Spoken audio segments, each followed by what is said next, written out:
চাচাকে বললাম, চাচা তাহলে কে আমার আপনজন? চাচা বলল, তা তো এখনো জানা যায়নি। আচ্ছা বাবা, তোমার পরীক্ষা কখন? তখন আমি বললাম, কালকে আমাদের পরীক্ষা। তখন চাচা বলল, আচ্ছা নিজের লাইফে কোনো কিছু করো, যেহেতু তোমার কোনো নিজস্ব লক্ষ্য বা তোমার কোনো সাপোর্ট নেই। আমি বললাম, ছোট থেকে তো নিজেকে কোনো একটা কিছু তৈরি করার জন্যই কাজ করছি, কিন্তু বারবার হেরে যাচ্ছি। মনোর চাচা মাথায় হাত দিয়ে বলল, বাবা ভেঙে পড়ো না, আবার চেষ্টা করো। আমি স্বস্তির একটা নিঃশ্বাস নিলাম আর বললাম, হ্যাঁ চাচা, আমাকে যে কিছু একটা করতেই হবে। এই বলে নিচে চলে গেলাম। নিজের ফোনটা চার্জ থেকে খুলে দেখি ঈশা অনেক ফোন দিছে, তাই তাকে কল ব্যাক করলাম। ঈশা বলল, এই কই ছিলি এতক্ষণ? আমি বললাম, এই তো একটু ব্যস্ত আছিলাম। তখন ঈশা বলল, তো কার সাথে কথা বললি? আমি বললাম, মনোয়ার চাচার সাথে একটু ছাদে ছিলাম। আর ঈশা, আমি তোমাকে কিছু কথা বলতে চাই।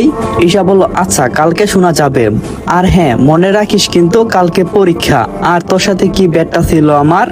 আমি বললাম, হ্যাঁ আমার মনে আছে। আপনারা হয়তো বুঝছেন না যে আমাদের মধ্যে কি সত্য হয়েছে। আসলে আমি আর ঈশা দুইজনে পড়াশোনার মধ্যে অনেক ভালো, তাই এক্সামের মধ্যে ভাবলাম যে তার এক্সামটা আমি আর আমার এক্সামটা ও দেবে, কারণ নিজের চেয়েও যে ওকে অনেক বিশ্বাস করি। তাই তার সাথে কিছুক্ষণ কথা বললাম আর শুয়ে পড়লাম। সকালে ঘুম থেকে উঠে বের হয়ে গেলাম কলেজের উদ্দেশ্যে। গিয়ে দেখি আকাশ দাঁড়িয়ে আছে।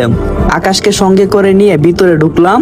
তখন আমরা আমাদের কথা মতো কাজ শুরু করি, মানে আমি ওর এক্সামটা দিচ্ছি। আপনারা হয়তো বুঝে উঠতে পারছেন না যে কিভাবে।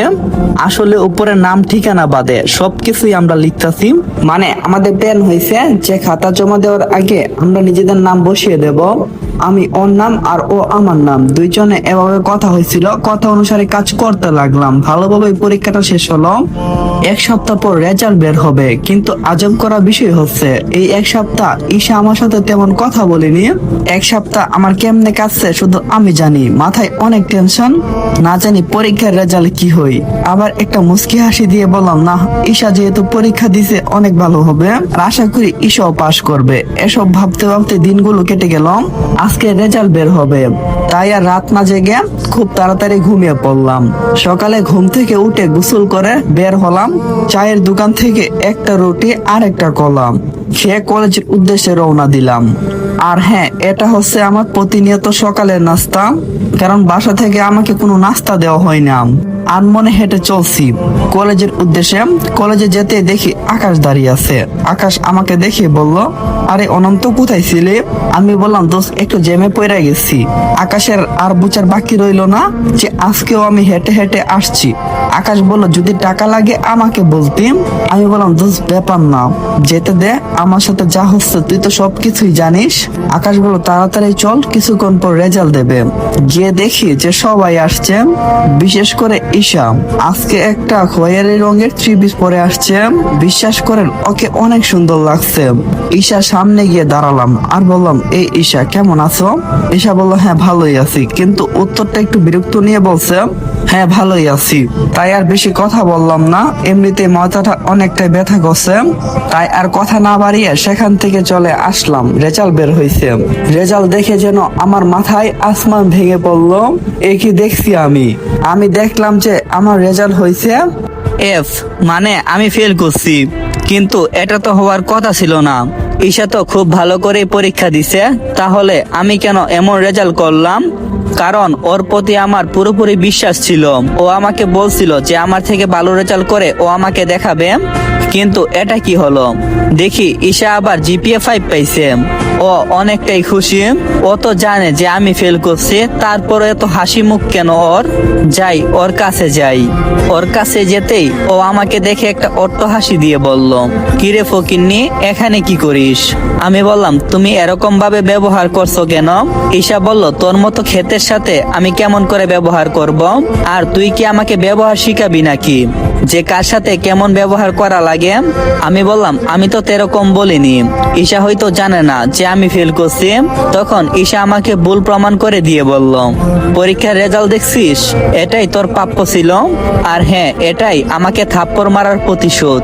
তার মানে ঈশা আমার সাথে ভালোবাসার অভিনয় করছে, কিন্তু আমি তো তাকে মন থেকেই ভালোবাসছিলাম। তবুও কেন সে আমার সাথে এই কাজটা করলো? আজকে মনে হচ্ছে নিজের মাথায় নিজেই জুতা দিয়ে মারি। শেষ শেষ পর্যন্ত আবারও বিশ্বাস করে আমি ঠকছি। বড় আপু আমাকে দেখে বলল, চিন্তা করিস না ভাই, আবারও হবে, চেষ্টা কর।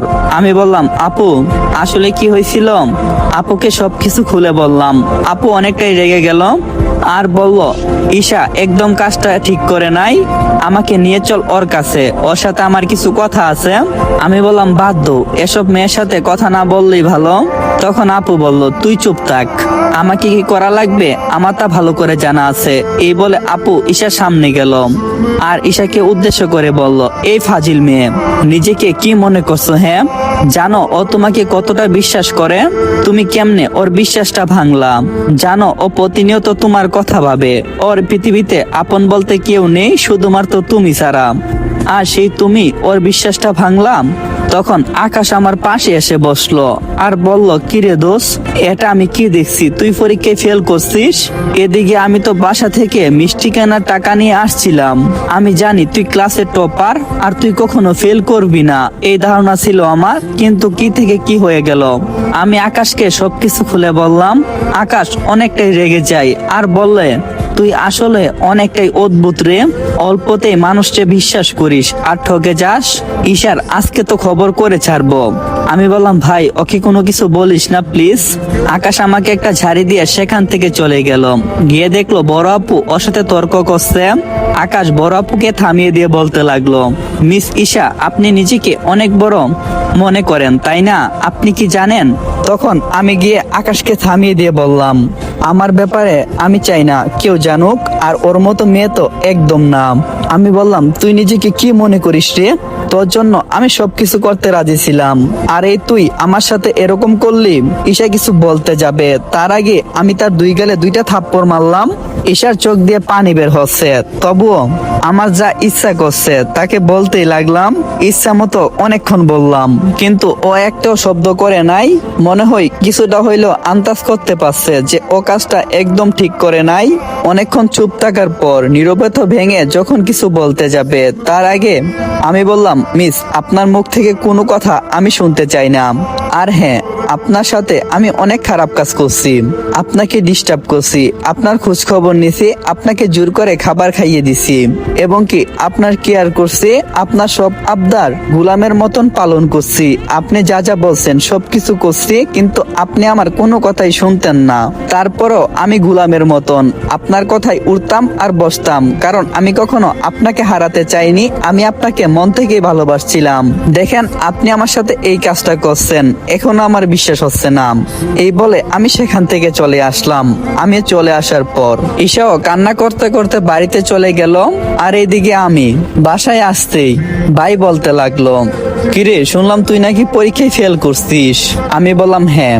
ভাইয়া বলল, আমি আগ থেকেই জানতাম যে তুই পরীক্ষায় ফেল করবি, তাই তো এতগুলো টাকা নষ্ট করতে চাইনি।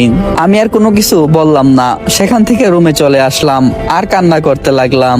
আজকে অনেকটাই খারাপ লাগছে, কোনো কিছুতেই মন বসছে না, কি করবো কিছুই ভেবে উঠতে পারছি না। হঠাৎ একটা আওয়াজ আমার কানে ভেসে আসলো, খুব চেনা চেনা লাগছে। কেউ একজন বলল, কেমন আছো? আমি তাকিয়ে দেখি এটা হলো হিয়া। আমি বললাম, হ্যাঁ আপু, ভালো আছি। হিয়া বলল, চুপ, আমাকে একদম আপু বলবি না। আমি বললাম, তাছাড়া কি বলবো? হিয়া বলল, আমি তোর আর কিছু বলতে যাবে তার আগে আমি ওকে একটা থাপ্পড় মারলাম। একদম চুপ, তোদের মতো মেয়ের জন্য আজকে আমাদের মতো ছেলেদের এই অবস্থা। শুন, হয়তো আমি তোকে ভালোবাসিনি, কিন্তু নিজের বোনের মতো দেখতাম, কিন্তু তুই আমার সাথে যে কাজটা করলি, এটা কি কোনো বোন কোনো ভাইয়ের সাথে করতে পারে? না কোনো প্রেমিকা তার প্রেমিকের সাথে করতে পারে?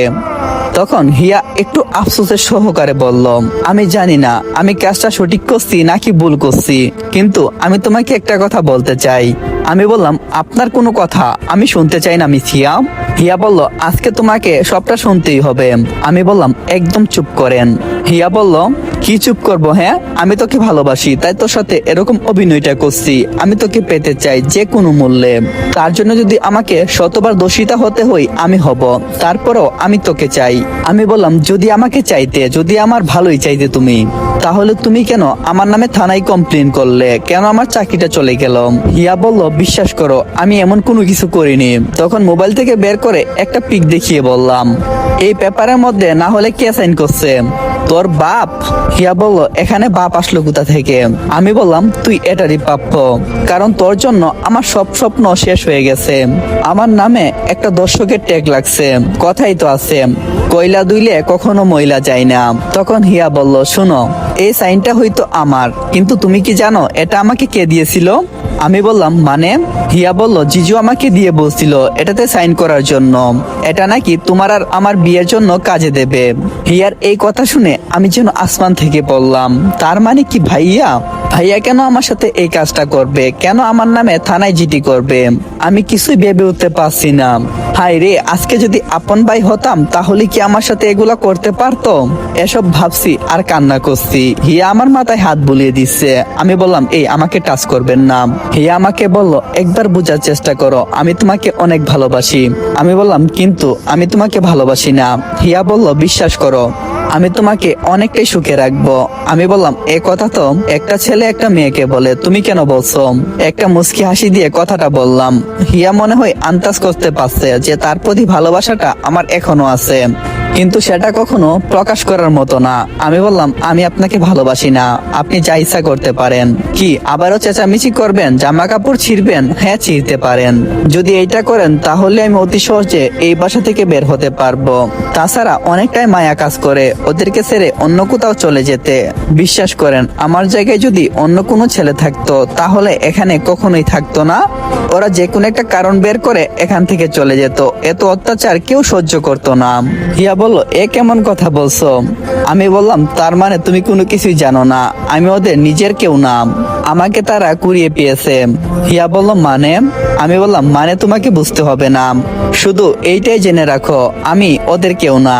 আসলে সত্যি বলতে কি, আমি এখনো জানি না কে আমার আপনজন। হিয়া বলল, তুমি কি সত্যি কথা বলছো? আমি বললাম, হ্যাঁ, আমি আপনাকে কেন মিথ্যা বলবো? আর তাছাড়া অনেক রাত হয়েছে, আপনাকে যদি আমার ঘরে দেখে তাহলে আবারও আমার উপর অত্যাচার শুরু করবে। হিয়া বলল, আচ্ছা, আমি চলে যাচ্ছি। আমি বললাম, ধন্যবাদ আগ থেকে যাওয়ার জন্য।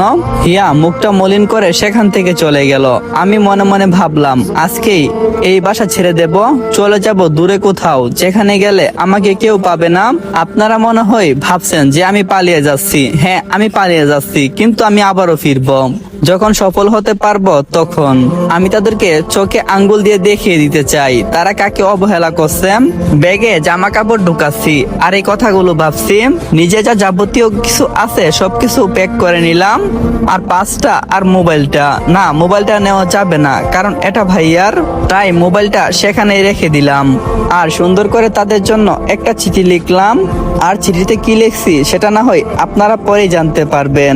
রাত প্রায় 2টার ছুঁই ছুঁই। আমি অপেক্ষা করছি কখন সবাই ঘুমাবে। অনেকক্ষণ অপেক্ষা করার পর চারিপাশটা নীরব বুঝে বাসা থেকে বের হতে যাচ্ছি। তখন মনে হলো এই দিক দিয়ে যাওয়া যাবে না, মনোহর চাচা হয়তো এই দিকেই থাকবে, কারণ সে রাতে বাড়ি পাহারা দেই, আমাদের বিশ্বস্ত একজন লোক। না, আমি চাচার সাথে দেখা করব না, আমি চলে যাব। লাগেজটা প্রথমে দেওয়ালের ওই পাশে ফেলে দিলাম, তারপর দেওয়াল টপকে নিচেও বের হয়ে আসলাম। হারছি অজানা গন্তব্যে, জানি না কোথায় যাব, কি খাবো, কোথায় থাকবো, শুধু এইটাই মানি আমাকে অনেক কিছু করতে হবে। সবার মুখের উপর জবাব আমাকে দিতে হবে, তাদেরকে দেখাতে হবে তারা কি হারিয়েছে। এসব ভাবছি আর কান্না করছি। গন্তব্য ঢাকা। বাস স্টপে দাঁড়িয়ে আছি, তখন পকেটে হাত দিয়ে দেখি তেমন কোনো টাকা নেই। আর এদিকে অনেক ক্ষুধা পেয়েছে, কি খাবো? আর যদি এখন খাবার খাই তাহলে আমি বাসের টিকিট কাটতে পারবো না। না, আমাকে যে কোনো মূল্যে এখান থেকে চলে যেতে হবে, পরে যে কোনো একটা কিছু খেয়ে নেব। খিদায় যেন পেটটা মৌ মৌ করছে। বাসের একটা টিকিট কেটে নিলাম। বাসের জন্য অপেক্ষা করতে করতে বাস চলে এসেছে। বাসে উঠে পড়লাম। বাসের কন্ডাক্টরকে টিকিটটা দেখিয়ে সিটে গিয়ে বসে পড়লাম। আসসালামু আলাইকুম এভরিওয়ান, আপনাদের সবার দৃষ্টি আকর্ষণ করে বলছি, এই গল্পটা আর টিকটকে আপ দেওয়া হবে না।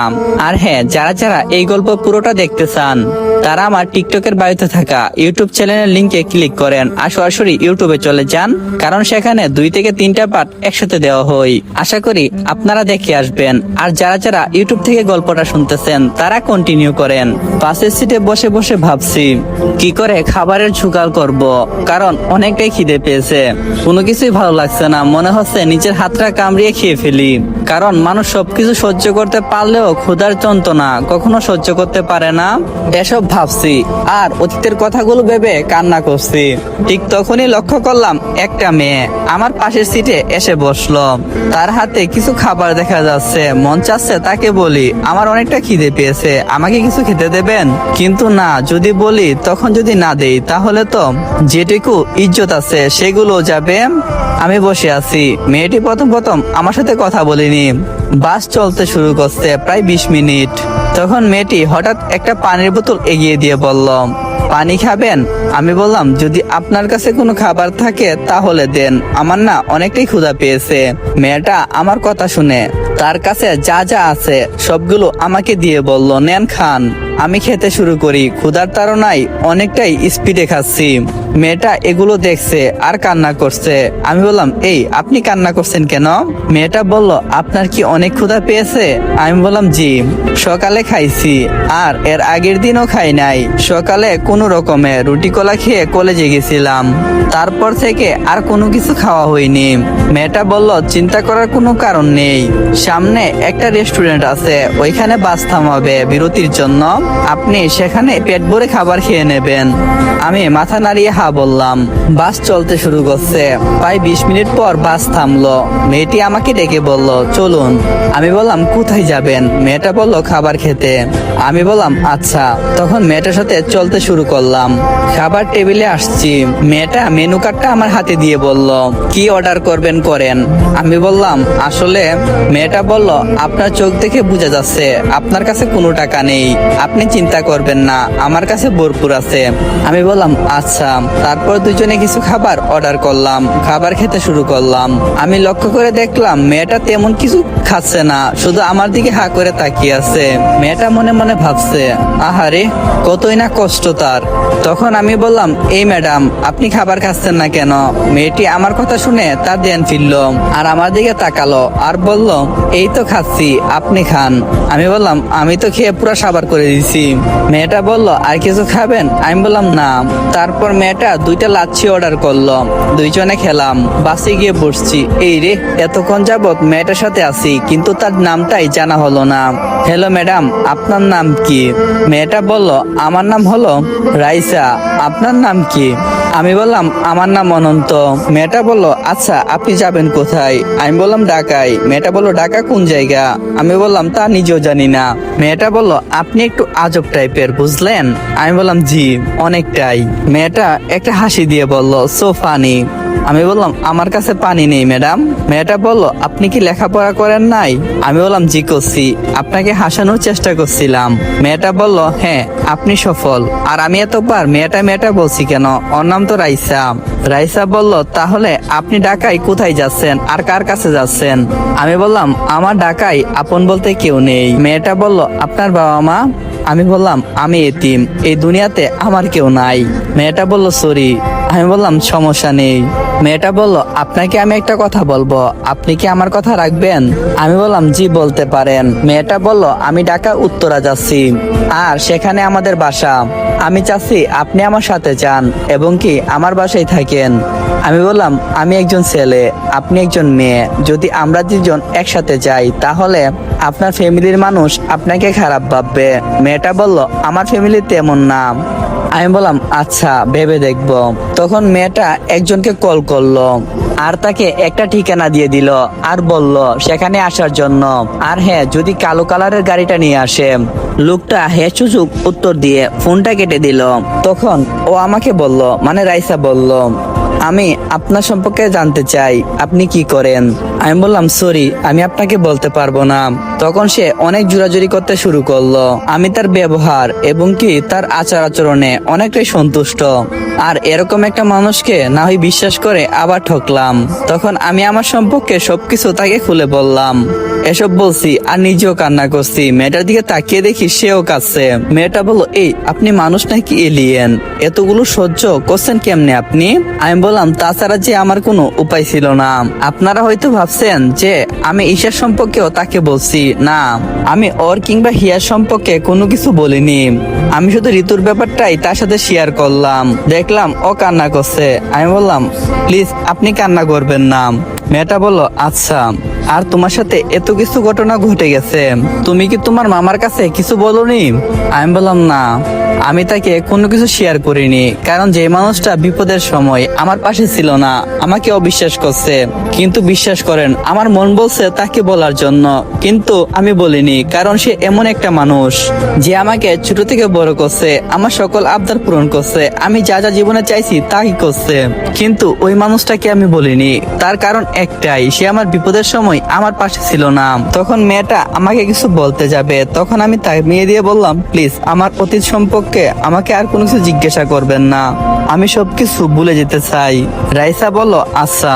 আমি বললাম আচ্ছা, আমার অনেকটাই ঘুম পাচ্ছে, প্রায় 1 ঘন্টার মতন লাগবে আমাদেরকে গিয়ে পৌঁছাতে। রাইসা বলল আচ্ছা আপনি ঘুমিয়ে পড়েন। প্রায় 1 ঘন্টা পর যখন ঘুম থেকে উঠি, তখন আমি তাকিয়ে দেখি রাইসা ঘুমাচ্ছে আমার কাঁধে মাথা রেখে। ওকে অনেকটাই অবুঝ মনে হচ্ছে। আমি ভাবলাম তাকে ডাক দেব না, তাকে ডাক দেওয়া যাবে না, সে ঘুমাক। কিছুক্ষণ পর বাস থামলো, বাসের ঝাঁকনিতে তার হুঁশ ফিরল। তখন সে আমাকে ডাক দিতে যাবে, তখন তাকিয়ে দেখে সে নিজেই আমার কাঁধের উপরে মাথা রেখে ঘুমিয়ে আছে, লজ্জায় কিছু বলছে না। আমি বললাম বাস তো থামছে, এবার যাবেন না? বাস থেকে নেমে লাকিজ গুলো হাতে নিয়ে নিলাম। দেখলাম একটা কালো কালারের গাড়ি আমাদের জন্য অপেক্ষা করছে। দুইজনে গাড়িতে গিয়ে বসলাম। প্রায় 20 মিনিট পর গাড়িটা গিয়ে একটা বাড়ির সামনে উপস্থিত হলো। বাড়িটা দেখতে অনেকটাই বড় আর চৌড়া। বাড়ি থেকে মনে হচ্ছে এটা রাজপ্রাসাদের চেয়ে কম হবে না, অনেকটাই সুন্দর ফুল আর বাতি দিয়ে সাজানো বাড়িটা। রাত প্রায় 4:30। বাড়িটা অনেক সুন্দর লাগছে, মনটা চাচ্ছে এখানে সারা বছর থেকে যাই। তখন রাইসা আমার হাত ধরে বলল এই থামে আছেন কেন, যাবেন না? আমি তার থেকে হাত ছাড়িয়ে বললাম আচ্ছা চলেন। তখন রাইসা আর আমি বাসার ভিতরে ঢুকলাম। বাসার ভিতরে ঢুকতেই আপনারা সবাই নতুন হয়ে থাকলে চ্যানেলটা সুন্দর করে একটা সাবস্ক্রাইব আর একটা কমেন্ট আর ভিডিওটা আপনার এক বন্ধুকে শেয়ার করে দেন। আশা করি তোমরা পুরো গল্পটা দেখবা আর এনজয় করবা। আর লাইক কমেন্ট করতে কিন্তু একদম ভুলো না। আর চ্যানেলে নতুন হয়ে থাকলে চ্যানেলটা সাবস্ক্রাইব করো। তো আর বেশি দেরি না করি, চলো আমরা গল্পটা শুরু করি। বাসার ভিতরে ঢুকতেই আমি অবাক হয়ে গেলাম। বাসাটা অনেক সুন্দর, অনেকটা সাজানো গুছানো। একজন এসে বলল রাইসা আয় মা ভিতরে আয়। আমাকে তার সাথে দেখে অনেকটাই অবাক হই। তখন রাইসাকে উদ্দেশ্য করে বলে ও কি অনন্ত নাকি? রাইসা বলল হ্যাঁ বাবা, ও অনন্ত। তার মানে উনি হলো রাইসার বাবা। রাইসার বাবা বলল আসো বাবা ভিতরে আসো। আমি ভিতরে গেলাম, আমাকে একটা রুম দেখিয়ে দিল। রুমটাও অনেক সুন্দর করে সাজানো। একটু ফ্রেশ হয়ে নিলাম আর শুয়ে পড়লাম। তখন কেউ এসে আমাকে ডাক দিল, তাকে দেখি রাইসা। রাইসা বলল এই খেতে চলেন। আমি বললাম আমার খিদে নেই, তুমি খেয়ে নাও। রাইসা বলল না চলেন আমার সাথে। আমি বললাম সত্যি আমার খিদে নেই। রাইসা বলল আমি জানি তোমার খিদে আছে না আছে, তো চলো আমার সাথে। আমি আর কথা না বাড়িয়ে রাইসার সাথে চললাম। গিয়ে দেখলাম ডাইনিং টেবিল, যেখানে সবাই আমাদের জন্য অপেক্ষা করছে। আমি আর রাইসা সিঁড়ি দিয়ে নামছি। অনেকেই আমাদের দিকে হা করে তাকিয়ে আছে। আসলে তাদের যৌথ পরিবার, তাদের ফ্যামিলির সবাই একসাথেই থাকে। খাবার টেবিলে গিয়ে বসলাম। খাবার টেবিলে কেউ কোনো কথা বললো না। খাবার শেষে রাইসার বাবা বলল তো অনন্ত আমি তোমাকে কিছু কথা বলতে চাই। রাইসা তোমার সম্পর্কে আমাকে সবকিছু খুলে বলছে। আমি বললাম জি বলেন। রাইসার বাবা বলল তুমি কি লেখাপড়া করতে চাও নাকি বিজনেস? আমি বললাম আমি প্রথমে লেখাপড়া শেষ করব, তারপর বিজনেস নিয়ে ভাববো। রাইসার বাবা বলল আচ্ছা তুমি কাল থেকে রাইসার সাথে কলেজে যাবে। আমি বললাম আচ্ছা। আরো কিছুক্ষণ তাদের সাথে গল্প করে রুমে চলে আসলাম। রুমে এসে ভাবতে লাগলাম আমার সেই অতীতের কথা। এক সময় আমার কাছে সব ছিল, কিন্তু আজ আমি শূন্য। তা নিয়ে আমার কোনো আক্ষেপ নেই। এসব ভাবছি আর চোখ দিয়ে পানি পড়ছে। তখন রাইসা এসে বলল এই কান্না করছেন কেন? আমি বললাম এমনি। রাইসা বলল আমি জানি আপনি কেন কান্না করছেন, প্লিজ কান্না করবেন না, সবকিছু ঠিক হয়ে যাবে, আল্লাহর প্রতি ভরসা রাখেন। আমি বললাম হ্যাঁ। আচ্ছা চলেন, সন্ধ্যা হয়ে গেছে, বাসার বাহিরটা ঘুরে দেখবেন, চলেন আমার সাথে। আমি বললাম আমি বেশি দূর যাব না, কোনো কিছুই ভালো লাগছে না। রাইসা বলল আমার সাথে চলেন, অনেক ভালো লাগবে। আমি বললাম আচ্ছা। তারপরে বাসার চারপাশটা ঘুরে দেখলাম, অনেকটাই সুন্দর। তার সাথে ফুল গাছগুলোর কোনো জবাব নেই, মনে হচ্ছে রাইসা নিজে যত্ন নেই ফুল গাছের। আমি বললাম এগুলো কে দেখাশোনা করে? রাইসা বলল আর কে, আমি। হ্যাঁ, আমি যা ভাবছিলাম তাই হইছে, তার মানে রাইসা এগুলোর দেখাশোনা করে। কিছুক্ষণ ঘোরাফেরা করে বাসায় চলে আসলাম। রাতের বেলা খেয়ে ঘুমিয়ে পড়লাম। সকালে ঘুম থেকে উঠলাম রাইসার আব্বুটাকে, অনন্ত চলো তোমাকে আজকে কলেজে ভর্তি করে দিয়ে আসবো। আমি আর রাইসার আব্বু কলেজের উদ্দেশ্যে বের হলাম। কলেজটা অনেকটাই সুন্দর। রাইসার আব্বু আমাকে রেখে প্রিন্সিপালের সাথে কথা বলতে গেল, তারপর আমাকে ডাকলো, আমিও গেলাম। আর আমার সাথে করে সেই সার্টিফিকেট গুলা যেগুলো আমি বাসা থেকে নিয়ে আসছি সেগুলো প্রিন্সিপালকে দিলাম। প্রিন্সিপাল প্রথমত সার্টিফিকেট গুলো দেখে অনেকটাই অবাক হয়েছে। তার চেয়ে অবাক হয়েছে লাস্টে যে পরীক্ষাটা আমি দিছিলাম, তিনি কিছুতে বুঝে উঠতে পারছেন না এত মেধাবী একটা ছেলে কি করে এত খারাপ রেজাল্ট করলো। আমাকে বলল তোমার কি কোনো সমস্যা হয়েছিল যার কারণে তুমি পরীক্ষা দিতে পারো নাই? আমি বললাম না স্যার, সবকিছু বিশ্বাসের উপর ডিপেন্ড করছিল, আমি আপনাকে কোনো কিছু বলতে পারবো না, প্লিজ আমাকে জোর করবেন না। স্যার বলল আচ্ছা ঠিক আছে, সমস্যা নেই, তুমি কাল থেকে কলেজে আসবে। আমি বললাম আচ্ছা। এই বলে রাইসার আব্বুর সাথে বাসায় চলে আসলাম। রাইসা আসলো না, ও ক্লাস করছে। তারপর থেকে প্রতিদিন রাইসার সাথে কলেজে যাওয়া আমার শুরু হয়েছে। দেখতে দেখতে দিনগুলো কেটে গেল কত তাড়াতাড়ি। কালকে রেজাল্ট বের হবে, আলহামদুলিল্লাহ আমি জিপিএ পেয়েছি। আর কলেজ থেকে আমাকে একটা উপবৃত্তি দেওয়া হয়েছে, যেখানে আমাকে বাহিরের দেশে গিয়ে লেখাপড়া করার সুযোগ দেওয়া হয়েছে। রাইসা আর রাইসার আব্বু অনেকটাই খুশি হয়েছে। তারা আমাকে যথেষ্ট পরিমাণ হেল্প করছিল, তার কারণেই তো আমি কোনো কিছু করতে পারছি। আজকে 5 তারিখ আর 7 তারিখে আমি চলে যাব। রাইসাকে দেখে বোঝা যাচ্ছে ওর মন খারাপ, তাই তাকে জিজ্ঞাসা করলাম রাইসা বলল হ্যাঁ অনন্ত বলো। আমি বললাম তোমার কি মন খারাপ? রাইসা বলল না, আমার তো অনেক আনন্দ লাগছে। আমি বললাম আনন্দ কেন?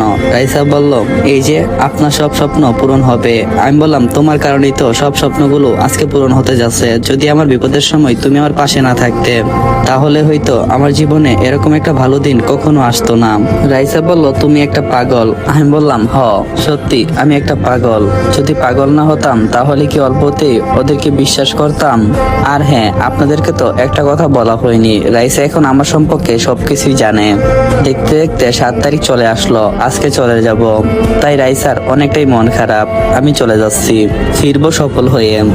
আলহামদুলিল্লাহ দিনগুলো অনেকটাই ভালো কাটলো সেখানে। আজকে বাসায় আসবো, কিন্তু কাউকে বলিনি, সারপ্রাইজ দেব। রাইসা অনেকবার জিজ্ঞাসা করছিল, কিন্তু আমি তাকে কোনো উত্তর দিইনি, কারণ রাইসা জানে আমি এই মাসের মধ্যে আসবো, কিন্তু কোন দিন আসবো সে জানে না। আমি ভাবলাম তাকে সারপ্রাইজ দেব, যেই বাবা সেই কাজ। আমি সবকিছু গুছিয়ে বাসার উদ্দেশ্যে রওনা দেব। তখন রাইসা ফোন করলো আর বলল আপনি কখন আসবেন? আমি বললাম এখনো সময় হয়নি, আরো 1 সপ্তাহের মতো সময় লাগবে। রাইসা বলল আচ্ছা। আর হ্যাঁ, রেজাল্ট যে ভালো হয়েছে তার জন্য এখান থেকে মিষ্টি নিয়ে আসবেন। আমি বললাম মিষ্টি না, আমি তোমার জন্য চকলেট কিনে রাখছি। রাইসা বলল আমার কিন্তু চকলেট খেতে অনেক ভালো লাগে। আমি বললাম তাই তো তোমার জন্য 1 ব্যাগ চকলেট কিনছি। চকলেটের পিকগুলো তুলে ওকে পাঠিয়ে দিলাম। ও অনেকটাই খুশি যে আমি দেশে আসছি, কিন্তু কবে আসবো সেটা বলিনি। বাংলাদেশের মাটিতে পা রাখলাম, ট্যাক্সি করে রওনা দিলাম রাইসাদের বাসার উদ্দেশ্যে। বাসার সামনে দাঁড়িয়ে আছি, দারোয়ান আমাকে দেখে চিনে ফেললো, তাই বাসার ভিতরে ঢুকতে কোনো সমস্যা হয়নি। বাসাটা অনেক সুন্দর করে সাজানো, মনে হচ্ছে আজকে কোনো একটা কিছু আছে। বাসার সামনে যেতেই রাইসা এসে দরজা খুলে দিল, কিন্তু আমি তাকে চিনতে পারিনি। এই 2 বছরে ও অনেকটাই চেঞ্জ হয়ে গেছে। রাইসা বলল এই মিস্টার কেমন আছেন? আমি বললাম আপনি কে, আর এই বাসায় কি করছেন? ও বলল আমি হলাম রাইসার মামাতো বোন। একটু সামনে যেতেই রাইসার বাবা বলল অনন্ত কেমন আছো? আমি বললাম এই তো ভালো। রাইসা যা অনন্তকে ওর রুমে দিয়ে আই। মেয়েটাকে ইশারা দিয়ে বলল। মেয়েটা আমার পাশে আসলো, তার মানে ও রাইসা, দেখতে অনেকটাই সুন্দর হয়েছে। রাইসা বলল চল চল হারামি, তোকে নিজের রুমে নিয়ে যাই, আসবি আমাকে বললি না, তোর সাথে আমার কোনো কথা নাই। আমি বললাম এতগুলো কথা শোনানোর পর বলছো যে আমার সাথে তোমার কোনো কথা নেই। আচ্ছা কথা বলিও না, আমি না হয় অন্য একটা মেয়ের সাথে কথা বলবো। তখন রাইসা বলল তোর মুখ ফাটাইয়া দিব। দিমু। আমি বললাম কেন, তুমি না বললা তোমার সাথে যেন কথা না বলি। রাইসা বলল তার মানে তুই অন্য কোনো মেয়ের সাথে কথা বলবি? আমি বললাম দূর পাগলি, মজা করলাম। ওর মাথায় একটা টুকা দিয়ে বললাম। রুমে এসে ফ্রেশ হয়ে শুয়ে পড়লাম। কলেজ থেকে একটা অপশন দেওয়া হয়েছে যে আমি আর্মিতে যাব নাকি টিচার। আমি টিচার বলে দিলাম। আর কালকে আমি আমার নিজ গ্রামে যাচ্ছি। রাইসাকে আমার ব্যাপারে সবকিছু খুলে বলছি। রাতে খাবার খেয়ে শুয়ে পড়লাম। সকালে ঘুম থেকে উঠলাম। রাইসা আর আমি বাসা থেকে বের হয়ে গেলাম। আর আকাশের নাম্বারে একটা কল করলাম। আকাশ কল রিসিভ করে বলল, কে বলছেন? আমি বললাম ওই হারামি, ভুলে গেলি? আকাশ বলল, অনন্ত কই ছিলি এতদিন? আমি বললাম এই তো ভাই। আচ্ছা তাড়াতাড়ি কলেজের সামনে চলে আই। রাইসা আর আমি কলেজের সামনে দাঁড়িয়ে আছি। তখন আকাশ আসলো। আকাশ আসতেই আকাশকে বলে রাইসাকে ওর বাসায় পাঠিয়ে দিলাম। আকাশ বলল, তো বল কেমন আছোস? আমি বললাম হ্যাঁ ভালো আছি, তুই কেমন আছোস? আকাশ বলল, এতদিন পর, কোথা থেকে? আর তোর গেট আপ সেট তো একদম চেঞ্জ, পুরা নায়ক নায়ক। আমি বললাম সবকিছু উপরওয়ালার ইচ্ছাতেই হয়েছে। তো এবার বল তোর দিনকাল কেমন কাটছে? আকাশ বলল, হ্যাঁ ভালোই। আমি বললাম তাহলে প্রিন্সিপাল স্যারের রুমটা কোনটা? আকাশ বলল, এই তো আগেরটাই আছে। আমি আকাশের সাথে প্রিন্সিপাল স্যারের রুমে গেলাম। আমি হাত থেকে সার্টিফিকেটটা দিয়ে স্যারকে বললাম, তো স্যার কেমন আছেন? স্যার বলল, হ্যাঁ ভালো আছি। আমার বিশ্বাস হচ্ছে না তুমি সেই অনন্ত যে এতটা খারাপ রেজাল্ট করছিল, আজকে সেই কলেজের টিচার। আবার এই সে টিচার না, সবার চেয়ে উপরে তোমার স্থান। আমি একটু মুচকি হেসে দিয়ে বললাম, আচ্ছা স্যার এবার বলেন আমার কোন ক্লাসটা? স্যার আমাকে ক্লাস দেখিয়ে দিল। আমি আর আকাশ ক্লাসে ঢুকলাম। আকাশ গিয়ে ওর সিটে বসে পড়ল। তখন একটা মেয়ে বলল, এই যে মিস্টার সরেন, আমি আমার সিটে গিয়ে বসবো। আমি মেয়েটাকে সাইড দিলাম। তখন তাকিয়ে দেখি এ তো ঈশা। তাকে আমার পরিচয় দেওয়া যাবে না। আমি তাকে বললাম, জি নিজের সিটে গিয়ে বসেন। আর সবাইকে উদ্দেশ্য করে বললাম, হাই এভরিওয়ান, কেমন আছো? সবাই বলল, হ্যাঁ ভালো আছি স্যার, আপনি কেমন আছেন? ঈশা আমাকে দেখে অনেকটাই সংকোচ বোধ করলো, অনেকটাই চেনা চেনা লাগছে, কিন্তু বলতে পারছে না, কারণ আমি ওর কলেজের টিচার। কোনো মতে ক্লাসটা শেষ করলাম। বাহিরে আসতেই আকাশ আমাকে জড়িয়ে ধরলো আর বলল, মামা আজকে কি দিলি? পুরাই তো আগুন। আমি বললাম, হারামজাদা চুপ কর, আমি তোর স্যার। তুই আমার বন্ধু, স্যার তো পরের বিষয়। দুইজনে বসে আছি। তখন তানিশা আপু আমাদের সামনে আসলো আর বলল, কি রে অনন্ত, কেমন আছিস? আমি বললাম, আপু তুমি আমাকে চিনতে পারছো? তখন আপু আমার মাথায় একটা ধাক্কা দিয়ে বলল, বোন কি কখনো ভাইকে বলতে পারে? আমি বললাম, আপু তোমাদের দোয়াতেই সবকিছু হয়েছে, আমার জন্য দোয়া করবে। তখন তানিশা আপু আমাকে যা বললো তা শুনে আমি আসমান থেকে বললাম, ঈশা সম্পর্কে আমাকে অনেক কিছু বলছে, ও নাকি অনেক পাগলামো করছে, সুইসাইড করতে চাইছিল আমার জন্য। আমাকে না পেয়ে আমাদের বাসায় গিয়েছিল। বাসায় গিয়ে আমাকে খুঁজে না পেয়ে বিষ খেয়ে আত্মহত্যা করতে চেয়েছিল আর নিজেকে অনেকটাই দোষী মনে করছিল। কিন্তু আমাকে তো গললে হবে না, ওকে উচিত শিক্ষাটা আমাকে দিতেই হবে। আকাশ বলল, দোষ এসব বাদ দে, ওই মেয়েটা তোকে সত্যি সত্যি ভালোবাসে। আমি বললাম, দোষ কয়দিন পর আমার বিয়ে রাইসার সাথে। আকাশ বলল, রাইসার সাথে? আমি বললাম আকাশ বলল, তা কখনো সম্ভব না, কারণ ঈশা যে জিতি কখনো মানবে না যে তুই অন্য কারো হয়ে যাবি। ও তোদের কোন একটা ক্ষতি করবেই। কলেজ গেট থেকে বের হব, তখনই দেখি ঈশা, তার সাথে দাঁড়িয়ে আছে অনেক লোকজন এবং তারা ঈশাকে ডিস্টার্ব করছে। ঈশা তাদেরকে বকাচকা করছে, কিন্তু কেউ একজন এসে ঈশাকে থাপ্পড় মারলো। ঈশা নিচে পড়ে গেল। আমি ওর সামনে গেলাম আর ওই লোকটাকে উদ্দেশ্য করে বললাম, কে ওর গায়ে হাত দিছে? কার এত বড় কলজা? সাহস হইতো আমার সামনে আই, দেখমু কেডা বাপ আর কেডা পোলাম। বলতে না বলতে একটা আমার সামনে আসলো। হলিউড স্টাইলে সব করারে মারতে লাগলাম, কারো হাতে, কারো পায়ে, কারো আবার মাথা ফেটে গেছে। সব কয়টা দূরে পালিয়ে গেল। আমি একটু ক্লান্ত হয়ে ঈশার পাশে বসলাম আর বললাম, ওরা কারা? ঈশা বলল, তাদের সাথে নাকি তার আব্বুর ঝামেলা আছে, তাই তারা ঈশাকে নিয়ে যেতে আসছিল। ঈশা মানা করতেই তারা তাকে থাপ্পড় মারে। আমি বললাম, আচ্ছা এই ব্যাপার। তখন ঈশা বলল, ধন্যবাদ স্যার, আপনি আমাকে বাঁচাইছেন। আমি সেখান থেকে চলে আসলাম।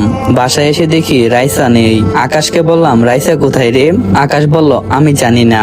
তখন একটা চিঠি দেখতে পেলাম, সেখানে খুব সুন্দর করে লেখা, জানি আমি তোমাকে ভালোবেসে ফেলছি, তুমিও আমাকে ভালোবাসো, কিন্তু আমি চাই না আমাদের বিয়ে হোক। আর আমি একটা ছেলেকে ভালোবাসি। শুধু বাবার কথা রাখতে তোমার সাথে বিয়ের জন্য রাজি হয়েছিলাম। আজকে সে আসছে, আমি তার সাথে চলে যাচ্ছি। আমি মন খারাপ করে দাঁড়িয়ে আছি আর একটা সিগারেট বের করে টানছি, তখন আকাশ এসে বলল, কিরে বলছিলাম না? আমি বললাম তার মানে? আকাশ বলল, রাইসাকে জানিস? আমি বললাম কে? রাইসা হলো আমার মামাতো বোন। আমি তাকে সবকিছু খুলে বলছি তোর ব্যাপারে। আমি বললাম, সে কি সত্যি অন্য কাউকে ভালোবাসে নাকি আমাকে আরিশাকে এক করার জন্য এই কাজটা করছে? আকাশ বলল, দূর পাগল, ও তোকে আগে ভালোবাসতো কিন্তু এখন বাসে না, আর সে সবকিছু করছিল আমার কথাই। আমি বললাম, তোর কথার আগামাথা আমি কিছুই বুঝতি না। আকাশ বলল, রাইসা আমাকে ভালোবাসে। রাইসা বের হয়ে আসো। তখন রাইসা বের হয়ে আসলো আর লাজুক চোখে আমার দিকে তাকিয়ে আছে। তার মানে তোরা জন প্ল্যান করে আমার সাথে এই কাজটা করছিস? রাইসা বলল, হ্যাঁ, আসলে আকাশ আমাকে আগেই তোমার কথা বলছিল, কিন্তু তোমাকে কখনো চোখের দেখা হয়নি। যখন তোমার মোবাইলের স্ক্রিনে আকাশের ছবি আর সাথে তুমি দাঁড়িয়ে আছো সেটা দেখতে পেলাম, তারপর থেকেই তোমার সাথে একটু মিশতে সাহস হয়েছে। আর আকাশকে তোমার ব্যাপারে বলতেই ও বলছিল যে তোমাকে আমার বাড়িতে নিয়ে যাওয়ার জন্য, আর তোমাকে কখনো যেন একা না ছাড়ি, তোমার শূন্যতা যেন তোমাকে গ্রাস করতে না পারে, তোমার প্রতি খেয়াল রাখার জন্য আকাশ বলছিল। আমি বললাম, বন্ধু তোর এই উপকার আমি কখনো ভুলবো না। রাইসা আর আকাশ দুইজনে সম্মতি দিল। আমি শুয়ে আছি, তখন আমার ফোনে একটা কল আসলো। কলটা রিসিভ করে দেখি তানিশা আপু, আর বলল, এই হারামজাদা দরজা খুল। আমি বললাম, রাত এখন 12টা বাজে। তানিশা আপু বলল, তোকে যা বলছি তাই কর। আমি বললাম, আচ্ছা। আমি দরজা খুলে দিতেই দেখলাম ঈশা আর তানিশা আপু সাথে আরেকজন লোক দাঁড়িয়ে আছে। আমি বললাম, ঈশা? তখন ঈশা এসে আমাকে জড়িয়ে ধরে কাঁদতে লাগলো আর বলল, আমার ভুল হয়ে গেছে, আমাকে ক্ষমা করে দাও। আমি তাকে আর ফিরাতে পারলাম না, সত্য হলে তো ওকে ভালোবাসি, কিন্তু সাথের লোকটাকে দেখে অনেকটাই অবাক হয়েছি। তখন তানিশা আপুকে বললাম, উনি কে? তখন লোকটা বলল, আমি হলাম ঈশার বাবা, আমি চাই তোমরা দুইজন দুজনকে বিয়ে করো আর সুখে থাকো। আমি বললাম, আমি তাকে সুখে রাখার জন্য যথেষ্ট পরিমাণ চেষ্টা করব ইনশাল্লাহ। কালকে সকালে তোমাদের বিয়ে। রাইসাকে একটা রুম দেখিয়ে দিয়ে রাইসা আর তানিশা আপু সেখানে শুয়ে পড়লো। আমি আর আমার শ্বশুর মশাই একসাথেই শুয়ে আছি। সকালে ঘুম থেকে উঠলাম। ঘুম থেকে উঠে তো আমি পুরো অবাক হয়ে গেলাম, বাসাটা অনেক সুন্দর করে সাজানো হচ্ছে। আকাশ বলল, কিরে তোদের বিয়ে আর তোদের কোনো খোঁজ খবর নেই, তোরা পরে পরে ঘুমাচ্ছিস, যা কাম আমারই করা লাগে। আমি বললাম, বন্ধু হ্যাঁ না, ইসিলিয়ে সব কুছ সেনা পড়তা হ্যাঁ। আকাশ বলল, হারামজাদা চুপ থাক। আকাশ সেখান থেকে চলে গেল। আমি একটু ফ্রেশ হয়ে নিলাম, তারপর আমাকে রেডি করানো হলো। আজকে আমাদের গায়ে হলুদ, কালকে বিয়ে। কিন্তু এখানে অনেকজন আসছে, সেখান থেকে একজনকে দেখে বুকের ভিতরে কলজাটা যেন খেপে উঠলো। সে আর কেউ না, আমার বড় ভাই আমার দিকে অবাক দৃষ্টিতে তাকিয়ে আছে আর আমাকে উদ্দেশ্য করে বলছে, আমার ভুল হয়ে গেছে, আমাকে ক্ষমা করে দে। তার চোখের দিকে তাকিয়ে সবকিছুই আমি বুঝে উঠতে পারছি। তখন আমার হাত ধরে বলল, চল ছোট, তোর সাথে কিছু কথা আছে। আমি তার সাথে গেলাম আর বললাম, আপনার সাথে আমি কথা বলতে চাই না। তখন তিনি বলল, আমি জানি তুই সবকিছু জানোস, মনোজ চাচা তোকে সবকিছু খুলে বলছে। আমি বললাম, তার জন্যই তো তোমরা আমাকে এত অবহেলা করতে, তাই না ভাইয়া? তখন ভাইয়া বলল, না পাগল, আমার ভুল হয়ে গেছে, সবই টাকার লোভ। আমি বুঝতে পারিনি যে তুই আমার জন্য কি ছিলি। তুই যাওয়ার পর আমি বুঝতে পারছি যে ভাই না থাকার যন্ত্রণাটা যে কতটা কষ্টদায়ক। এই বলে ভাইয়া আমার পায়ে পড়ে গেল। আমি আর নিজেকে কন্ট্রোল করতে পারলাম না। ভাইয়াকে উঠিয়ে বললাম, ভাই কখনো ভাইয়ের পা ধরে না। ভাইয়া বলল, আমাকে ক্ষমা করে দে ছোট। আমি বললাম, আচ্ছা ভাইয়া। তো আমি বললাম, আব্বু আম্মু কেমন আছে? ভাইয়া বলল, ভালো।